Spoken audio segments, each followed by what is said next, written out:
Hello everyone and welcome back to another video. So this is page 3 of my comic Mutations. I have to remember, I have so many comics, I have like 13 right now, and some of them are on like different page numbers, so I kind of have to remember. Plus this was like a little bit ago.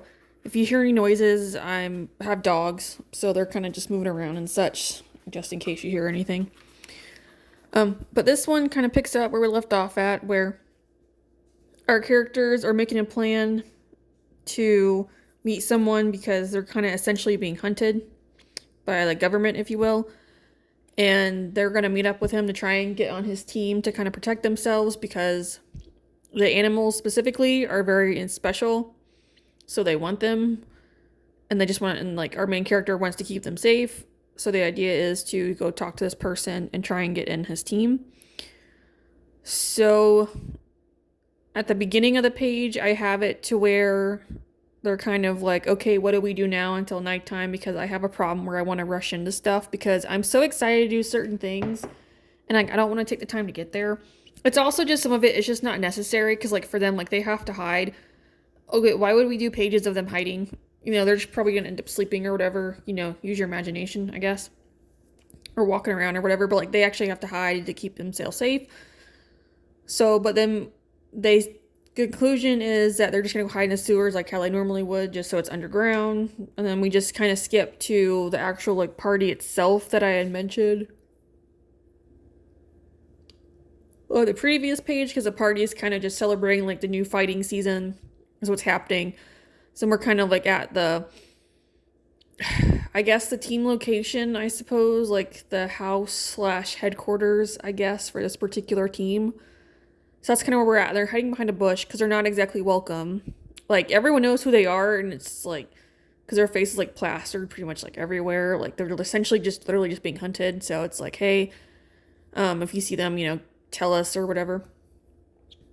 So they're having to hide because they're having to make the plan of going inside, which is it the next page or the page after they will be? One of the two. Like, I'm going to end up doing some other stuff.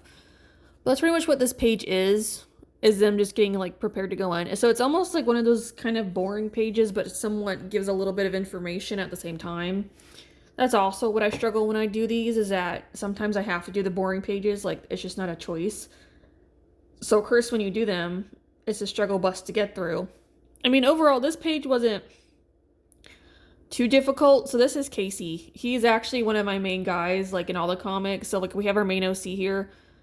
He is another one. He's like the main male, pretty much. All these characters you see appear in at least one other comic in some shape, way, or form. They're all there. So that's who he is. So he's who she wants to talk to because he's the head of the team she wants to join because he's one of the best ones. So, and he's also needing another member because they lost one. I don't know. I guess the reason I eventually will just kind of be like the person went to somebody else, which he kind of essentially has like a rival team, if you will. Like they're all rival teams, but there's one in particular who just like really irks him. So he's missing he needs an extra team because it's like groups of 4. So that's who she wants to talk to. But that's essentially what's happening with this page, is that it's just like the new season. Because like the first page I created this was them kind of like immediately fighting. So it was kind of just like a starting of like events and celebrations, just like practice fights and all that kind of thing before getting to like the actual for real stuff. So that's kind of what this is. And just starting. Also, I hate people. Like, I hate drawing them because I'm not the best at them yet. I'm still learning. Like, they're okay.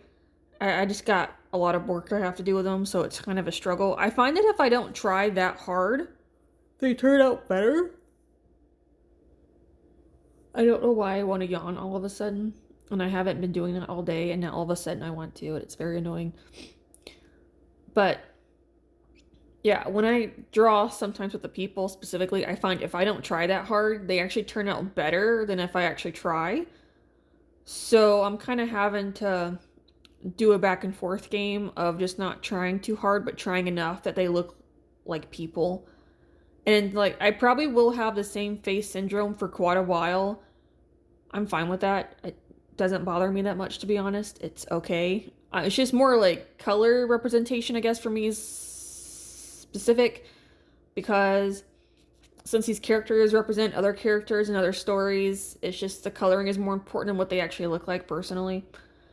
So I'm going to try to change things where possible, or like mess with stuff a little bit, but I'm not going to like force myself to. For me right now with people, it's just more like learning how to actually like draw them okay, instead of like actually worrying about the different little nuances to make them look different. I don't really care about that right now, personally. I just need to draw them. And yes, I am cheating with all those characters in the background, how I just made them all gray. I am cheating, because I'm like, I'm not going to sit here and draw all these people. I'll do it when I need to, but not right now. So, that's what's happening. So this has been an adventure. Again, it's not that bad. It definitely has a lot of panels on it. That is another problem I have, though, is that sometimes, because I want to move the story along, because I know it takes me a while to get back to the next page for the stories, I like to try and shove as much as possible on these pages. So this sketchbook I'm drawing in is a 6x8 sketchbook. I know like normal comic artists, they have these like huge, gigantic pieces of paper. Okay, I can't do that. I don't have the time for that, especially because these already take me long enough. Now, if I were to sit here and focus on one page, I could probably get it done in 2 days if that's all I worked on, but normal life, I can't do that. So I have to do these smaller pages, which I'm fine with because I can get through them a little bit quicker. But yes, I do have a problem with liking to shove as much as possible on one page. But it's just because I want to get through it faster, even though it takes me a little bit longer to do. I just feel like it helps give a little bit more, even though sometimes the panels might be too small, like the wording specifically, like for the speech bubbles and such. It becomes a little bit difficult for me to try and figure out. That's why I kind of sketch them out first and then put the speech bubbles in after, so I can kind of get an idea of what we're doing here. And there's other pages I only have, maybe like 4 or 5 panels, which 5 I know is like average. So it just depends on what I'm going on. Because again, I like to get through it, because I'm like, I don't want to let it sit here. Like, I want to try and do what I can. So it depends. But doing mutations like this comic is fun, because you can see, like, I have a little stegosaurus. This is my version of hedgehogs. I know it's not a real looking hedgehog, but that's what she is. It's just my version of them for my stories. I can do dragons. I can do all these kind of animals too, which is really fun. It does kind of get a little tedious after a while, because it's kind of like having to do like multiple characters at one time, which can get to be a little bit annoying. But that's just the way that it is. Like, it's fine. So it varies. But like Casey, for he has a raptor, a phoenix, or I guess a rock, which is another like large type of bird, whichever one. I'm just saying a phoenix. And he has a greyhound. Those are his 3 animals. So you have all 3 characters. So there's like 3 different types of animals. You can either have a myth, a dinosaur, or like a regular animal, pretty much. So everyone gets 1 of each. You only get 3, pretty much. And they all have something somewhat to do with one another. So like for her, she's got a stegosaurus, hedgehog, and dragon. So what makes them combined is kind of the quills and like the play aspect. Because to me, that's actually why I even started all this, is because the stegosaurus to me is kind of like a prehistoric hedgehog. So that's kind of why I like hedgehogs. And then I have my spinal cord dragon, which I've made up that species. That's where he comes from, is from the hedgehog portion.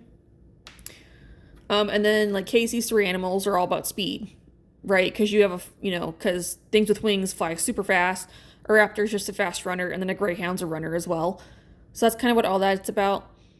But we're getting close to the end now, so I know I blabbled. I normally do that. It's very normal for me to blabble in these. But yeah, so if you want, I have 12 others. Well, 2 stories I haven't started yet, but I have 13, possibly 14. I'm still debating. But I have the other ones on here, plus the other pages I've already done. So you can always feel free to kind of go and check those out. And just kind of see what other things I do. Find your favorite stories, other series I've done with like elements and months and dinosaurs and all this kinds of stuff that I do, painting. So I hope you enjoyed. But thank you guys so much for watching, and I'll see you in the next one. Bye!